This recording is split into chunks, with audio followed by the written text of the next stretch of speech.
Hey everyone, welcome back to our channel.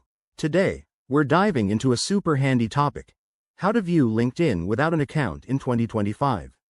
Whether you're job hunting, researching a professional, or just curious, you might not want to create an account just to peek around.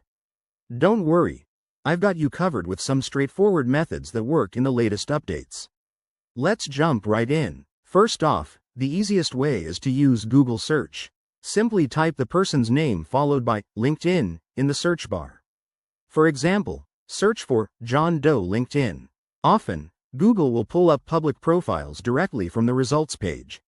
This works because LinkedIn indexes some public information for search engines. But remember, you might only see basic details like summaries and work history, not full posts or connections. Next, if you know the exact URL of the profile, try accessing it directly in your browser. LinkedIn profiles are publicly accessible to some extent, so pasting something like linkedin.com/in/username single quote into your address bar could do the trick. To avoid any tracking, open it in incognito mode. This helps keep your browsing private and prevents LinkedIn from suggesting you log in. Another smart tip for 2025 is to use third-party tools or archives.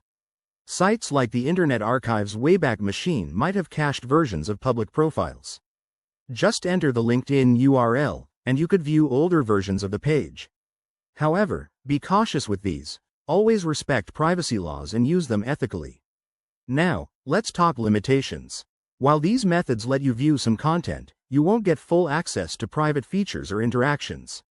If you find yourself needing more, it might be worth creating an account, but that's up to you. In summary, viewing LinkedIn without an account is all about leveraging search engines, direct links, and privacy tools. Give these a try, and let me know in the comments if they worked for you. If you enjoyed this video, hit that like button and subscribe for more tech tips. Thanks for watching, and see you next time.